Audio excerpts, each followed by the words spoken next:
Korang, ada tak korang selalu sakit kaki? Sakit tapak, sakit tumit, sakit lutut, nak berdiri susah, nak jalan lama lagi tak boleh. Naik turun tangga tengok je dah start stress. Kalau ada, tengok video ini sampai habis. Waktu Mami share satu step kasih korang, you janji buat setiap hari, you punya kaki bukan saja kurang sakit, you naik turun tangga pun akan semakin senang.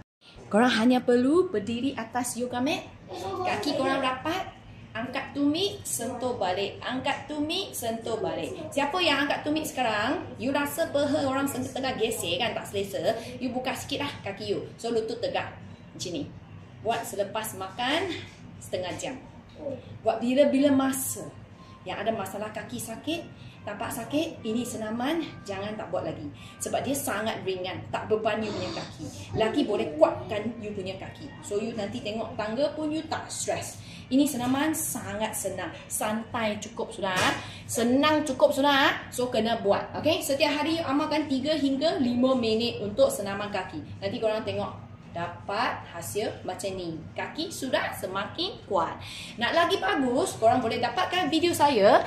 Hanya bayar RM10 saja, dapat full set. Bukan saja kaki kuat, nanti perut pun kempis, pinggang pun cantik, bahu pun sihat, satu badan awet muda. Kita sihat dari dalam sampai luar punya. So korang berminat, boleh WhatsApp ataupun Telegram nombor ini. Dapatkan satu set video dan buat dekat rumah. Santai-santai. Atas yoga mat sudah boleh start korang punya senaman.